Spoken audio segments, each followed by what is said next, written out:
Hi everyone, welcome back to my channel. Today we are doing my May reading wrap-up, starting with the tally of total books read in May, and I shocked even myself by reading 30 books in May, which I will explain later, but a couple of them were from my 24 books to read in 2024, including the most recent Lore Olympus volume 6, which was fantastic, my favorite in the series so far, as well as Drangonfruit and Immortal Pleasures. I will review all of those during the review process, but I am making great progress on my 24 books to read in 2024 challenge.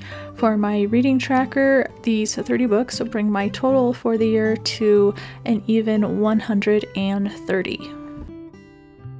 I don't anticipate reading another 30 books in the month of June, but hey, you never know. I definitely wasn't planning on reading 30 books in the month of May, so anything is possible.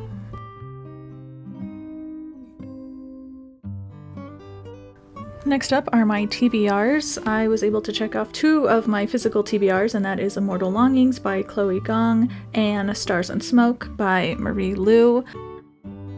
I wasn't able to get to any of my Kindle Unlimited TBR, but for my ARC TBR, I did read Honey Witch, and I think in June I will finish the rest of this TBR in particular.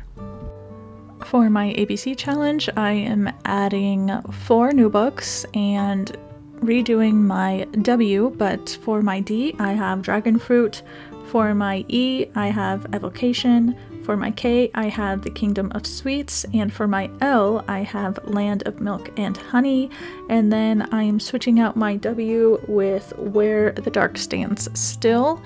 I am quickly making progress on this one as well, but the remaining letters are some of the hardest to find book titles for, so wish me luck. My favorite book of the month was very hard to decide, but I thought I would go with one of my favorite audiobook narrators who is releasing their debut in June, and I got an ARC of it, so that is Gay the Pray Away by Natalie Naudis.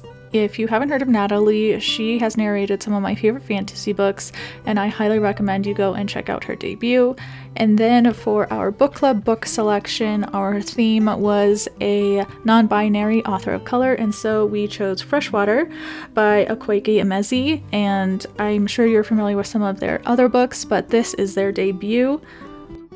And then for some of the new releases for May, I was able to acquire some of my most anticipated reads, which does include the latest volume of Lore Olympus, and then of course S.T. Gibson's newest book, Evocation, and then a couple Red Tower books with the pretty sprayed edges, which include Heavenbreaker and 5 Broken Blades.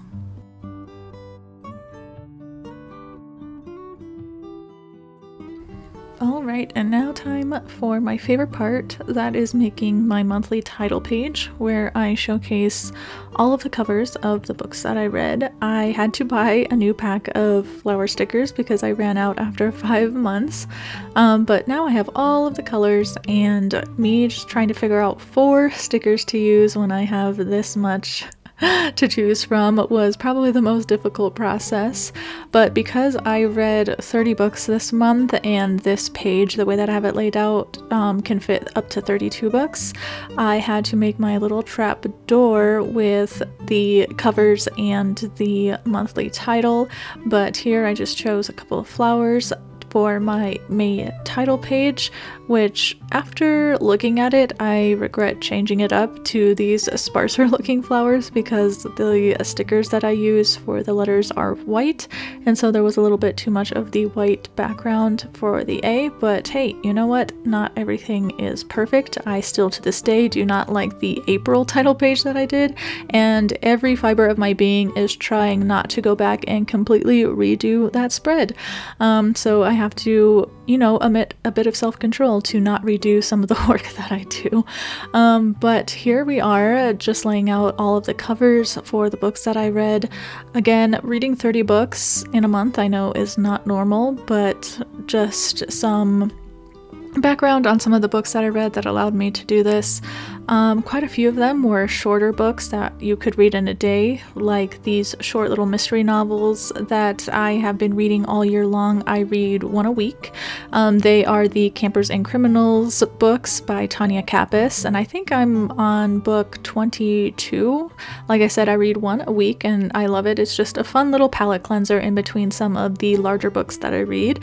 I have also been reading more graphic novels this year, and this month I think I read 5 graphic novels, including these ones, The Garlic and the Vampire and Garlic and the Witch, which I'll talk about, but I absolutely loved them. And then I read 2 of the Lore Olympus graphic novels, and then another graphic novel that I received an ARC of. And I also went on a 9-day road trip cross-country with my mom midway through the month, and when you're driving for 10 to 12 hours a day, you can get through a lot of audiobooks. So that also helped with the total number of books that I've read this month. But you know what? I'm not here to make excuses for my reading habits. It is my main hobby, my main way that I spend my free time, and I am just a very fast reader. So yeah, if you are like me and read a lot of books, do not think that you need to make excuses for why you can read so many books in a month. But if you're also someone who can only read a couple of books a month, you know what? That's okay too, because we all have busy lives, we all have things going on. So please do not look at how many books I read and think that you are not doing enough or reading enough compared to me, because I think some studies show that like 50% of Americans haven't read a book since high school. So if you're able to just read one book a month, I think you're already in like the 60th percentile of people in this country. And if you read multiple books in a month, then you're just even more of an awesome person, because sadly, not that many people read books anymore nowadays. So yeah, definitely don't compare yourself to me and think that you are not a reader or anything successful in terms when it comes to reading if you're not reading 30 books a month. Like I said, I'm an anomaly, so if you can only read a couple, that is amazing. But here is my finished spread of all the covers. Moving on to my statistics for the month. In terms of demographics, 17 of the books I read were by Caucasian authors. May is Asian American, Pacific Islander, and Native Hawaiian month, and so I did read 11 books by authors who were either Asian American or Asian of Asian descent, Native Hawaiian or Pacific Islander. And then 6 of the books that I read were by LGBTQIA authors. 2 of the books I read were by Black authors. 1 book was by a Latinx Hispanic author, and then 1 book was by a Middle Eastern Arab author. In terms of genre, again, 19 of the books were fantasy, my primary and favorite genre. And then 7 books were in the young adult genre, 7 were romance, 8 were LGBTQIA, 5 were mystery, and 5 were graphic novel. And then as for the ratings, I had 4 5-star reads this month, 16 4-star reads, 9 3-star reads, and 2 2-star reads. So overall, I think this was one of my better months in terms of high rated books. And then for my own little tags that I use specifically for myself to keep track of the books, 17 of the books I read I got from my local library, 15 of the books that I read I own, and then 8 of the books I read were advanced copies that I received. 3 of them were from the Everand service that I use to listen to audiobooks, and then one of the audiobooks I listened to was from Spotify. I do have a premium Spotify account, and so I am basically given 1 audiobook per month because they only let you listen to 15 hours of audiobooks per month, so I choose one of my longer audiobooks to listen to on Spotify each month. And then in terms of page count, 3% of the books I read were over 500 pages. And then 43% were under 300 pages, and the majority of the books that I read were between 300 and 500 pages. And then for the format, 7% of the books that I read were in print format, 63% of the books I read were in audiobook format, and then 30% were in digital format. So yeah, those are my statistics for the month. For anyone who is wondering, I track the statistics of the books that I read in the Storygraph app. So if you don't have that app, I highly recommend you go and download it. It is much better at helping you track the statistics of your book, and it is a Black-owned company, so definitely want to go and support them. But I do also use Goodreads, so I want to be transparent about that as well. But yeah, highly recommend you check out Storygraph if you don't already. But moving on to the reviews for this portion, I usually do 12 reviews, but I just had so much going on. I didn't think I would have time to create 12 reviews for this month, so I just did 8. But the first one is Drangonfruit by Makiia Lucier. This is a debut novel from a Pacific Islander author, and it is one of my 24 books to read in 2024.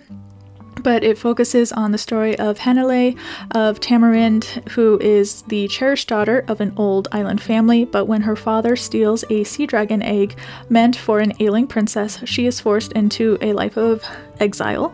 In the years that follow, Hanalei finds solace in the sea until one day an encounter with a female dragon offers her what she desires most, a chance to return home and to right a terrible wrong. Drangonfruit was a fantastic debut focusing on Pacific Island mythology with a highly engaging MC and beautifully described scenery, but the highlight was the various sea dragons that roam the ocean.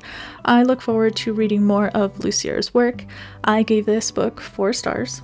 And then next we have 2 of the graphic novels that I read, and I will say that these are probably 2 of the cutest, most adorable books that I've ever read, and that is Garlic and the Vampire and Garlic and the Witch by Bree Paulson.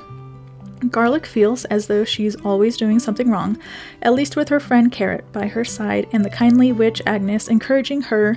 Garlic is happy to just tend her garden, where it's nice and safe. But when her village of vegetable folk learns that the bloodthirsty vampire has moved into the nearby castle, they all agree that, in spite of her fear and self-doubt, Garlic is the obvious choice to confront him. In the sequel, Garlic is experiencing another change. Finger by finger, she appears to be turning human. Witch Agnes assures her that this is normal for her garden magic, but Garlic isn't so sure that she's ready for such a big change. This is by far, again, the cutest graphic novel I've ever read, and the story in general that I've ever read as well. The characters and the artwork and everything is just absolutely perfect. So yeah, if you're just trying to get into graphic novels or just really enjoy sweet, wholesome stories, then I highly recommend you pick these up. The next book is an arc that I received, and that is How to Become the Dark Lord and Die Trying by Django Wexler. And this basically satirical fantasy story. Readers are treated to a unique blend of Groundhog Day style time loops and Guardians of the Galaxy-esque adventures. The story follows Davy, a young woman tired of being defeated by the all-powerful Dark Lord, who decides to switch sides and become the Dark Lord herself. While the premise is undeniably intriguing, the execution of the narrative leaves something to be desired. Davy, our snarky main character, is at times overly sarcastic, making the book feel longer than necessary. However, the supporting characters shine in this tale, offering moments of depth and development that Davy's character lacks. Despite the main character's shortcomings, the immersive world building and comical premise make this an enjoyable and engaging read. I did give it 4 stars. And then we have Evocation by one of my favorite authors, S.T. Gibson. The story centers around David Aristarchov, a former psychic prodigy turned Boston attorney who moonlights as a powerful medium for his secret society. With his 30th birthday approaching, David's life takes a dark turn as the devil comes to collect on an ancestral deal. Desperate, David reaches out to his ex-boyfriend and secret society rival Reese for help. However, to get to Reese, he must first navigate his relationship with Reese's wife, Moira.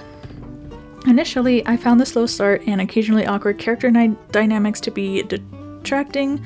The plot, while intriguing in premise, was rather weak and didn't become a central focus until the final chapters. However, as the story progressed, the characters' relationships began to develop more fully. Gibson's signature gothic atmosphere, dynamic characters, and complex romances are present throughout, which helped draw me back into the story.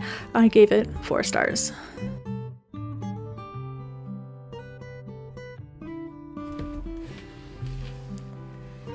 Alright, next up is 5 Broken Blades by May Corland. The 5 most dangerous liars in the land have been mysteriously summoned to work together for a single objective, to kill the god King Jun. He has it coming. Under his merciless immortal hand, the nobles flourish, while the poor and innocent are imprisoned, ruined, or sold. And now each of the 5 blades will come for him. This book gives off major Six of Crows vibes, but still possesses a lot of the downsides you find in most Red Tower books, such as poor editing, juvenile dialogue, disjointed plots, less than ideal writing quality, but unlike other Red Tower books, this one focused on the plot and character dynamics rather than a central romance, and I think that is why I liked it more than other Red Tower books that I've read. There were 6 point of views, and yes, every character paired off, but since the primary focus was the assassination attempt, the romances were an afterthought, making this the only Red Tower book I've liked so far. I gave it 4 stars. Next up is one of my favorite books of the month, and that is Lore Olympus, Volume 6. Chaos reigns in Olympus as Zeus publicly declares Persephone a traitor and issues a warrant for her arrest. But Hades defies his brother's decree sheltering Persephone in the underworld, and as the pair spend more time together, they are able to speak openly about their pasts. The goddess of spring admits the truth behind the bloody secret that led to Zeus's ire, and the king of the underworld shares the trauma he suffered at the hands of his power-hungry father, Kronos. But as Hades and Persephone's relationship grows stronger, others begin to fall apart. Hades and Persephone are finally moving their relationship along, and the pieces of this story are finally coming together. This is by far my favorite entry in the series, and as always, the illustrations are still some of the most beautiful I've ever seen. I gave it 5 stars, and again, this is volume 6, but it's by far my favorite of the entire series. And then we have my favorite book of the month, which is Gay the Prey Away by Natalie Naudis. This is a heartfelt and compelling debut novel that offers a poignant exploration of self-discovery and love in the face of rigid conservative beliefs. As an avid fan of Natalie's work as an audiobook narrator, I was eager to dive into her first novel, and it did not disappoint. The novel beautifully captures the internal struggle Valerie faces as she balances her budding romance with Riley and the oppressive environment that seeks to suppress her true identity. Natalie's writing is infused with genuine emotion, undoubtedly drawing from her own experiences to create a narrative that resonates deeply. Valerie's bravery is commendable, and her relationship with Riley is portrayed with tenderness and authenticity. I gave this book 5 stars. And then my final book that I'll be reviewing is one of my 24 books of 2024, and that is Immortal Pleasures by V. Castro. This is a captivating tale that reimagines the story of La Malinche, a Nahua woman known in history as a traitor for translating for the conquistador Cortez. In this novel, La Malinche is reborn as Malinali, an immortal vampire who roams the world, avenging conquered peoples by reclaiming their stolen artifacts and returning them to their homelands. The parts I found most compelling were the flashbacks to Malinali's past, both before her transformation into a vampire and during the centuries leading up to the present day. These segments of the book were rich with historical detail and emotional depth, providing a strong foundation for her character and motivations. However, the present-day storyline, which focuses on Malinali's quest for love, her time with Colin, a human infatuation, felt disproportionately long compared to the rushed and underdeveloped romance with Alexander, the vampire she eventually ends up with. I still recommend this book, but I did give it 3 stars.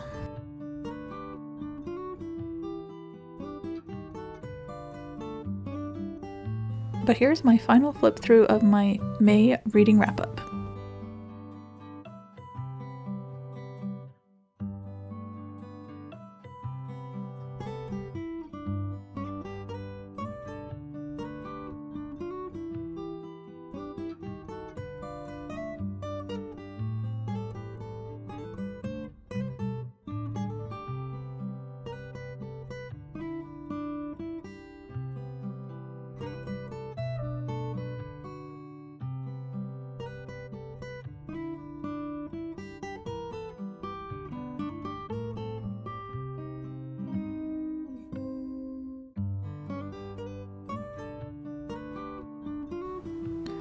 If you liked what you saw today, be sure to share the love and hit that like button, and if you want to receive notifications or support my channel, be sure to hit that subscribe button. But as always, until next time, happy reading, everyone.